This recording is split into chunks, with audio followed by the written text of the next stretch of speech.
नमस्कार दोस्तों, मैं विक्रम लिख स्वागत करता हूं आप सबका अपने YouTube चैनल पर, जिसमें आज हम चर्चा करूंगा आज के दिन के देश के सबसे बड़े मुद्दे की।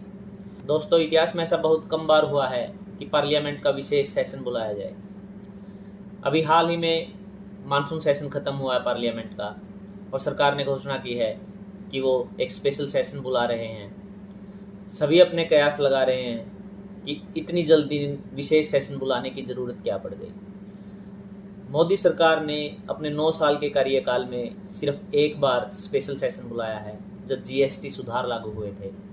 तो उसके अलावा इतनी बड़ी बड़ी घटनाएं हुई, मणिपुर हुआ है, देश पे हमले हुए हैं, एयर स्ट्राइक हुई है, लेकिन कभी भी स्पेशल सेशन नहीं बुलाया गया।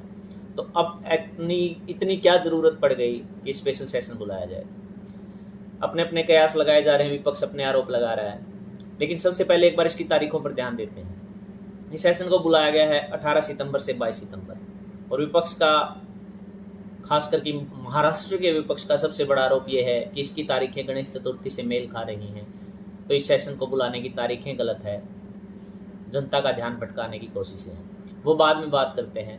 संसदीय केंद्रीय मंत्री प्रहलाद जोशी ने ट्विटर पर इसकी जानकारी देते हुए बताया है कि विशेष सत्र 18 सितंबर से 22 सितंबर तक बुलाया जाएगा। 5 दिन में 5 बैठकें होंगी। उनका मुद्दा क्या होगा, इस बारे में अभी कोई भी जानकारी सरकार की तरफ से नहीं दी गई है। ममता बनर्जी और नीतीश कुमार जैसे विपक्षी नेता ये आरोप लगा ही चुके हैं कि सरकार गठबंधन से घबरा गई है और वो समय पूर्व चुनाव कराना चाहती है। अब इन आरोपों में कितनी सच्चाई है ये तो सेशन के बाद ही पता चलेगा। लेकिन तारीखों को देखें तो ये सम्मेलन 9 और 10 सितंबर को G20 के शिखर सम्मेलन की बैठक होने के 7 दिन बाद बुलाया जा रहा है।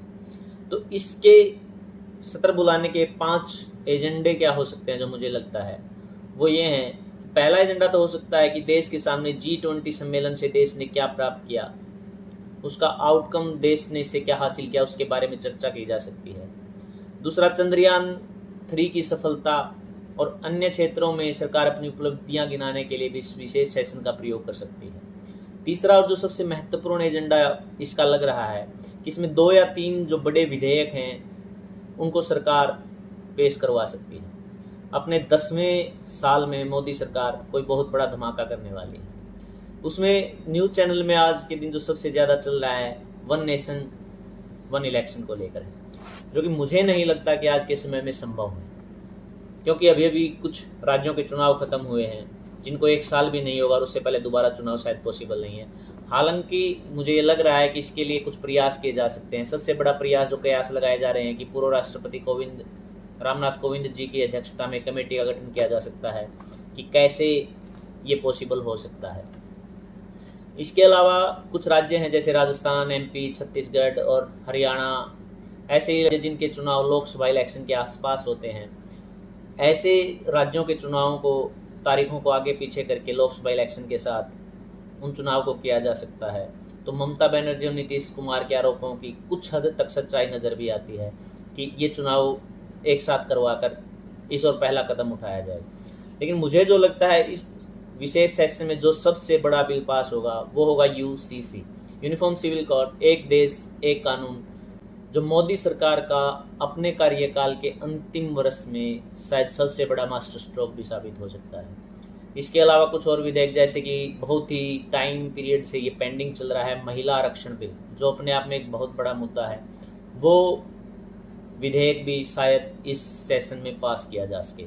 चौथा जो बड़ा उद्देश्य है, इसके लिए लग रहा है कि मोदी सरकार नए पार्लियामेंट बिल्डिंग का उद्घाटन किया है मई में, तो हो सकता है कि नया सेशन जो है वो इस नई बिल्डिंग में ही पार्लियामेंट की वहाँ पर लिया जाए। कुछ लोगों के ये एजम्पशन भी है कि ये जो सेशन है ये शुरू तो होगा पुरानी बिल्डिंग से और इसे ख़त्म किया जाएगा नई बिल्डिंग से, यानी कि मोदी सरकार जाने से पहले हर जगह अपनी छाप लगभग छोड़ते हुए जाना चाहती है। इसका 5वां और एक और बड़ा उद्देश्य जो चुनावी उद्देश्य लग रहा है वो है इंडिया गठबंधन में फूट डालने का उद्देश्य, क्योंकि इंडिया गठबंधन में बहुत सी ऐसी पार्टियां हैं जिनके आपस में कुछ मतभेद हैं, कुछ विचारों पे उनके मतभेद हैं। तो हो सकता है सरकार कोई ऐसा विधेयक लाए जिससे इनके मतभेद खुलकर सामने आ जाएं और ये चुनाव में गठबंधन के लिए बहुत नुकसानदायक भी हो सकते हैं। वजह कुछ भी हो, लेकिन ये सेशन चुनावी सेशन तो हर हाल में रहेगा। क्या ये मोदी सरकार का एक बड़ा मास्टर स्ट्रोक होगा या विपक्षी पार्टियों को एकजुट होने का एक और मौका देगा? आप अपने कमेंट बॉक्स में ज़रूर बताइए और हमारे चैनल को सब्सक्राइब कर दीजिए। धन्यवाद।